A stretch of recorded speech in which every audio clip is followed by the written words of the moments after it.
Stand डलने के बाद doctor साहब बहुत सारी बातें हम सुनते हैं ना अमूमन, स्टैंड डला है इनको, ये नहीं कर सकते, वो नहीं कर सकते, बहुत सारे मिथ हो जाते हैं। तो स्टैंड डलने के बाद क्या बहुत सारे चेंजेस लाइफ में करने पड़ते हैं, या स्टैंड अगर डल गया तो आप बेफिक्र हो जाएं हम कि आगे के प्रोसीजर्स की ज़रूरत नहीं पड़ेगी?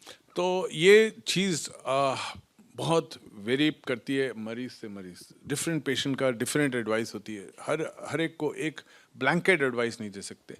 बट अगर किसी का हार्ट पंपिंग नॉर्मल है, उसको बस एक दो ब्लॉकेजेस थे जो खुल गए, तो मैं उनको बोलता हूँ कि कल से ही वॉक स्टार्ट।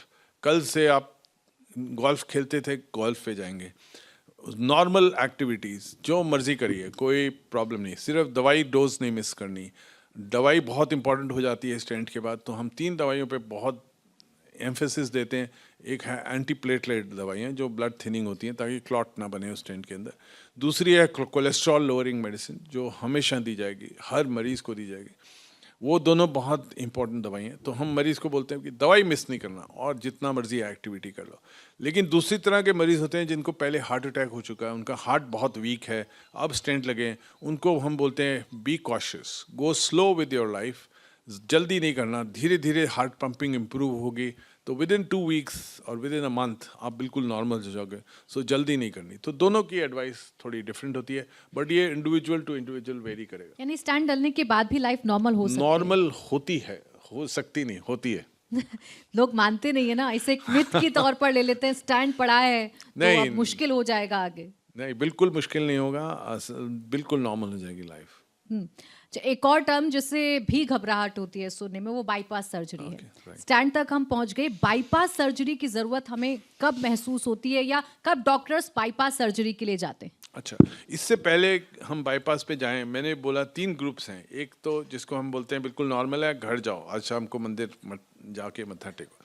दूसरा ग्रुप है जिसको हाई सिवियरिटी ब्लॉकेज, हम स्टेंट डाल देते हैं। तीसरा ग्रुप है जो बीच में है, उसको क्या करना चाहिए, जिसको मॉडरेट ब्लॉक हम कहते हैं, कि लेट्स से 50 to 70% के बीच में ब्लॉक है। वो फैमिली बहुत डर जाती है कि 50 to 70% डॉक्टर साहब डाल दीजिए स्टेंट। हम नहीं डालते हैं उनमें। हम एक टेस्ट करते हैं कि देखने के लिए कि आर्टरी के अंदर फ्लो कैसे जा रहा है। अगर उसकी फ्लो रिजर्व ठीक है, हम उसको एफएफआर टेस्ट कहते हैं या अल्ट्रासाउंड करके देखते हैं। हम अगर उसका फ्लो डिटरमिन कर लेते हैं कि ठीक है, हम कहते हैं बिल्कुल दवाई खाओ, आपको स्टेंट की जरूरत नहीं है। तो ऐसा कितने ग्रुप परसेंट ब्लॉकेज पर स्टैंड डालते हैं? हम 75% एंड अबव में जनरली डालते हैं। ठीक।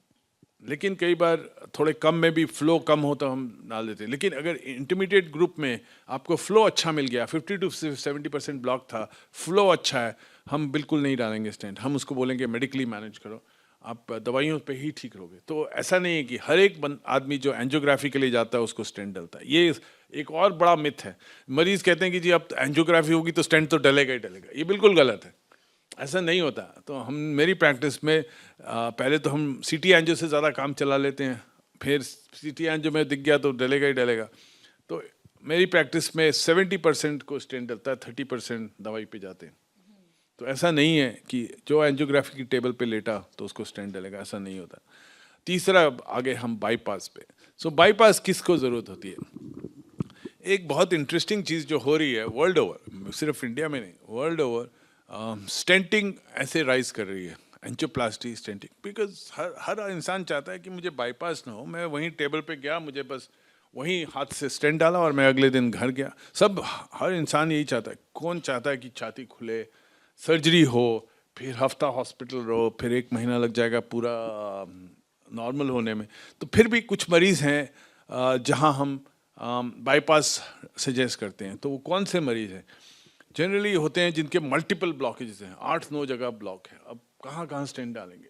या फिर लॉन्ग डिफ्यूज डिजीज़ है, मतलब बहुत पतली पतली नसें हो गई हैं। जनरली डायबिटिक्स में ऐसा होता है, या हेवी स्मोकर्स में ऐसा होता है। या फिर उनको साथ एक वाल्व की प्रॉब्लम है, मतलब हार्ट की ब्लॉकेजेस तो हैं, साथ कंकरेंट कोई वाल्व लीक कर रहा है, जैसे माइट्रल वाल्व लीक कर रहा है, तो उसको भी रिपेयर करना है, तब हम सर्जरी सजेस्ट करते हैं।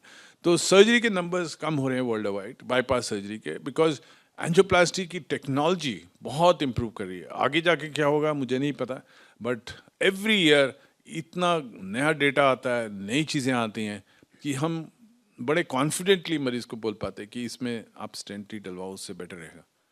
और फिर कुछ पेशेंट्स होते हैं जैसे 80 इयर्स प्लस, हम नहीं चाहते कि इनका बाईपास हो, हम कोशिश करते हैं कि जितने स्टेंट से ही काम चल जाए उतना अच्छा। कितने मैक्सिमम स्टैंड्स डाले जा सकते हैं? ऐसा कोई नंबर नहीं है, लेकिन एक मेरा पेशेंट है जिसको 12 डले, मतलब over a period of time, एक डेकेड में, हाँ, उसको डलते गए, लेकिन ही इज फाइन।